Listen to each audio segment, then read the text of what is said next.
मंगत बहुत समझदार था, लेकिन उसकी स्त्री रजनी बहुत बड़बोली थी। वो हमेशा अपने घर की बातें सबको बताती थी।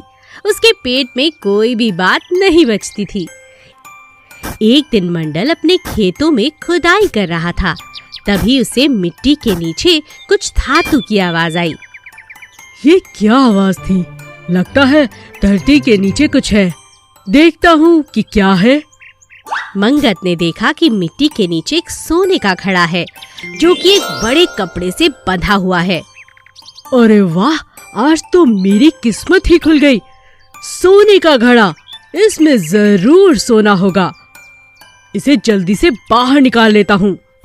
ये जरूर मेरे पूर्वजों ने यहाँ दबाया होगा।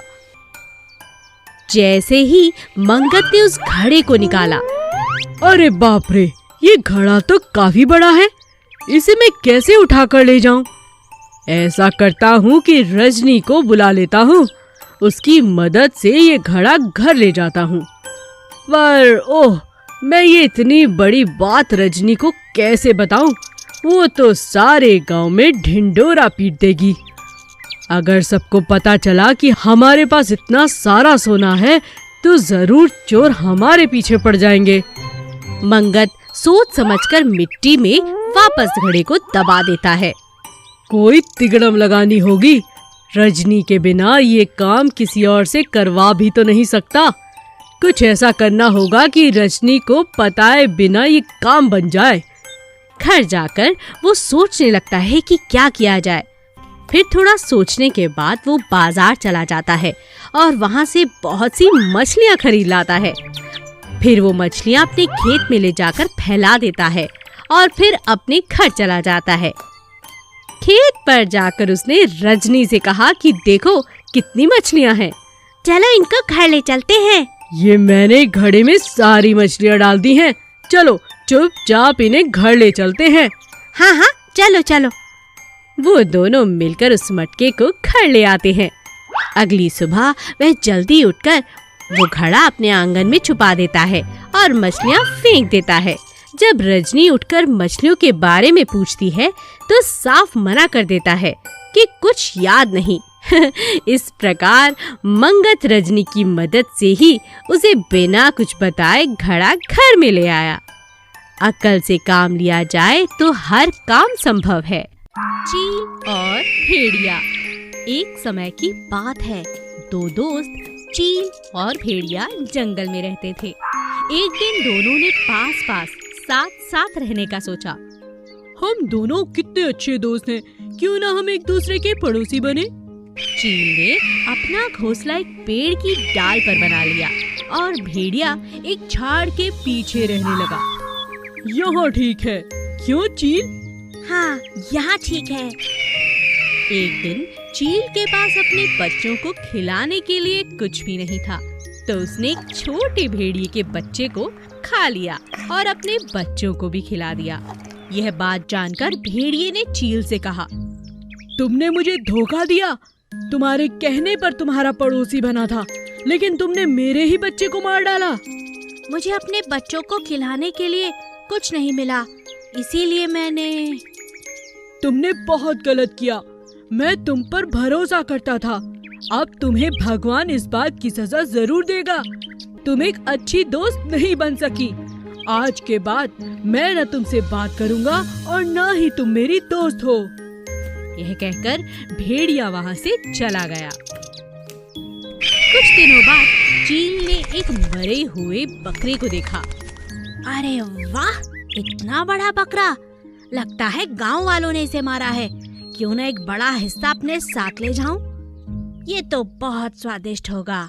चील ने चालाकी से बकरे का एक बड़ा हिस्सा अपने साथ लिया और अपने घर लौट गई। अचानक उसके हाथों में जलन होने लगी। अरे ये क्या? इस मांस के अंदर क्या है? हे भगवान, यह तो अंदर कोयला पड़ा हुआ है। लगता है गांव वालों ने खाना पकाने की कोई नई विधि बनाई होगी। ओह ओह, फेंको इसे, फेंको। लेकिन बहुत देर हो चुकी थी। चील के हाथ जल चुके थे।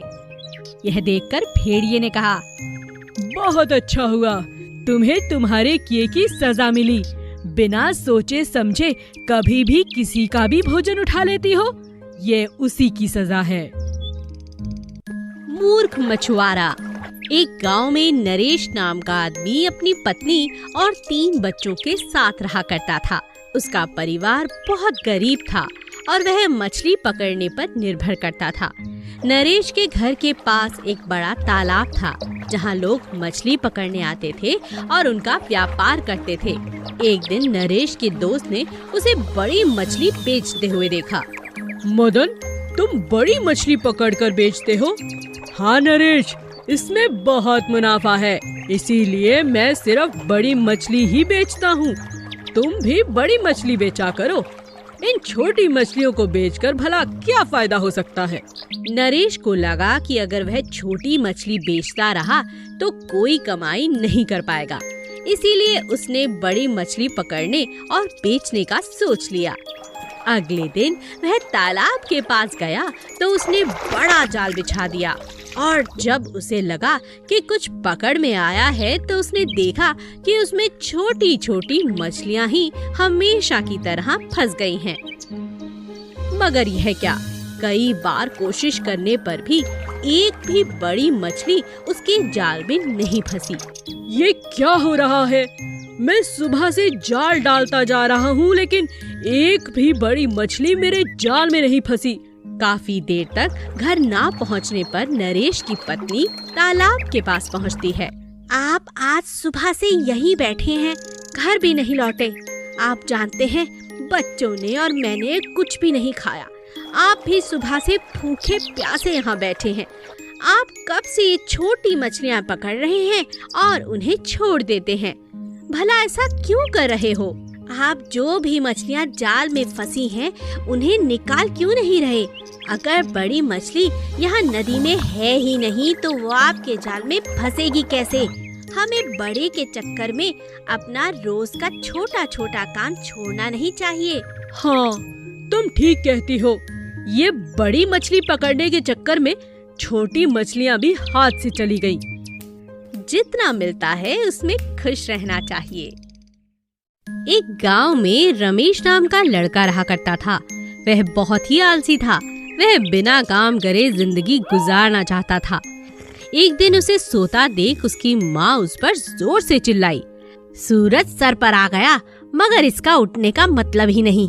इसने तो कसम खा रखी है कि पूरी जिंदगी इसने बिना काम के खाते पीते ही रहना है। माँ, तुम मुझ पर ऐसे ही चिल्लाती रहती हो। जब समय आएगा तो काम कर लूँगा।